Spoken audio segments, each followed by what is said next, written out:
आपने बोलने का मेरे को अवसर दिया, उसके लिए बहुत बहुत धन्यवाद।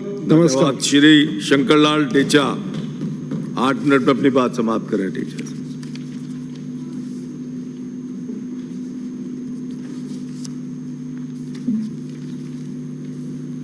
बोलिए।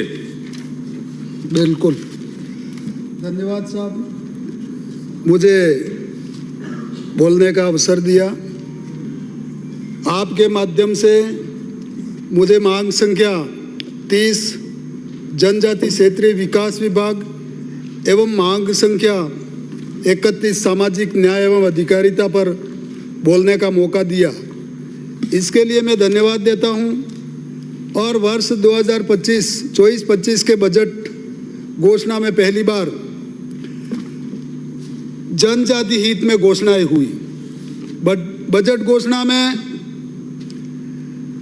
सरकार ने 1000 करोड़ से बढ़ाकर 1500 करोड़ की टीएसपी के क्षेत्र के लिए घोषणा को लेकर मैं माननीय मुख्यमंत्री भजनलाल जी शर्मा साहब एवं वित्त मंत्री महोदया दिया कुमारी जी को धन्यवाद देता हूं।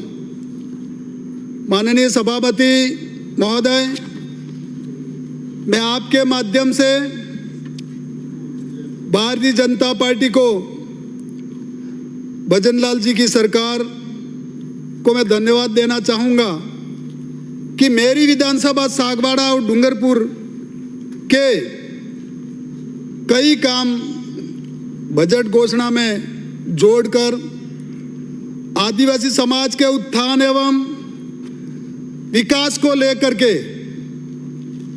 220 केवी जीएसएस, सोम कमलाबा नहर किसानों के लिए एवं जन स्वास्थ्य अभियांत्रिकी का खंड कार्यालय सागवाड़ा, पादड़ी बड़ी में 133 केवी जीएसएस और बरबोदनिया में पीएससी की सौगात देकर जनजाति क्षेत्र के लिए बहुत बड़ी सौगात दी है। महोदय, मैं आपके माध्यम से सरकार को धन्यवाद देना चाहता हूं कि मेरे टीएसपी क्षेत्र में सड़कों के विस्तार के लिए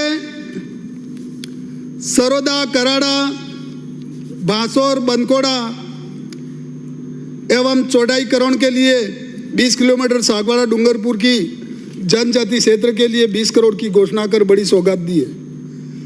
दूसरी बात, मेरे क्षेत्र में जनजाति विकास विभाग एवं सामाजिक न्याय के माध्यम से मैं सदन को अवगत कराना चाहूंगा कि मेरा क्षेत्र डूंगरपुर, अरावली क्षेत्र और बहुत बड़ी पहाड़ी क्षेत्र है। वहां पर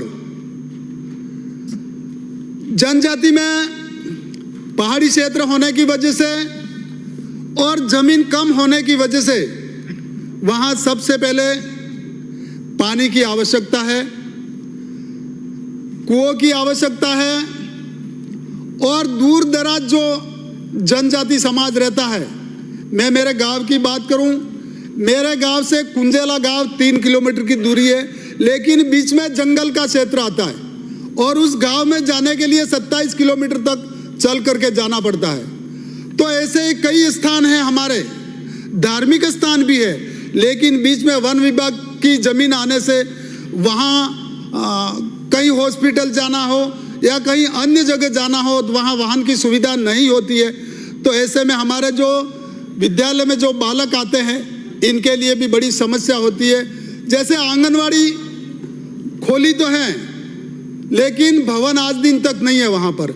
ऐसे भी क्षेत्र हैं जहाँ पर मैं माननीय हमारे मंत्री महोदय हैं, टीएडी मंत्री, इनसे भी मैं निवेदन करना चाहूँगा बाबूलाल जी से कि ये क्षेत्र जनजाति क्षेत्र आपका है और जनजाति क्षेत्र में टीएसपी क्षेत्र है और टीएसपी में सभी समाजों के लोग रहते हैं।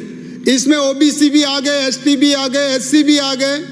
तो हमारे क्षेत्र में आज जो मूलभूत सुविधा जो है, सबसे पहले अगर आदिवासी को भला करना है तो ये मेरे सामने वाले भाई भी कह रहे थे, लेकिन मैं कहता हूं आदिवासी का विकास नहीं हुआ। ये सच बात है, नहीं हुआ। लेकिन मंत्री भी हमारी समाज का बनता है, सरपंच भी हमारी समाज का बनता है, प्रधान भी हमारी समाज का बनता है, प्रमुख भी हमारी समाज का बनता है, एमएलए भी हमारा ही व्यक्ति बनता है। फिर क्यों है हम पीछे? इसके लिए भी हम सबको मंथन करने की आवश्यकता है।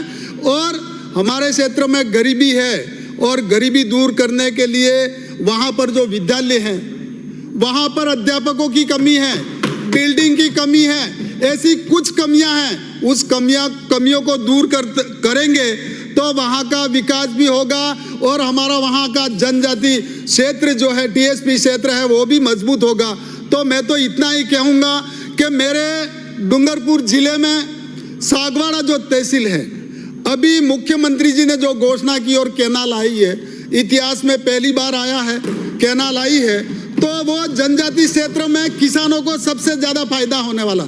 और टीएसपी क्षेत्र में सभी समाज के लोग रहते हैं और सबको फायदा होने वाला है। इसलिए मैं सदन के माध्यम से आने वाले समय में आंगनवाड़ी है, माँ बाड़ी है, इन सब में जो व्यवस्था है वो अगर अपने ढंग से होती है तो वहाँ की जो बालक जो आते हैं इनको, और जो हॉस्टल हैं, जो हॉस्टल में भी हम सबको उसमें ध्यान रखने की जरूरत है। और मंत्री साहब है, इनसे भी मैं कहना चाहूँगा, हॉस्टलों में बराबर अगर व्यवस्था होती है तो अपने अगर उसमें जानकारी रहेगी तो हॉस्टलों में भी बराबर चलेंगे, नहीं तो वहाँ भी हॉस्टलों में भी बहुत ही ध्यान रखने की आवश्यकता है। पुनः मुझे बोलने का मौका दिया, इसके लिए मैं आदरणीय सभापति जी को बहुत बहुत धन्यवाद देता हूँ। धन्यवाद।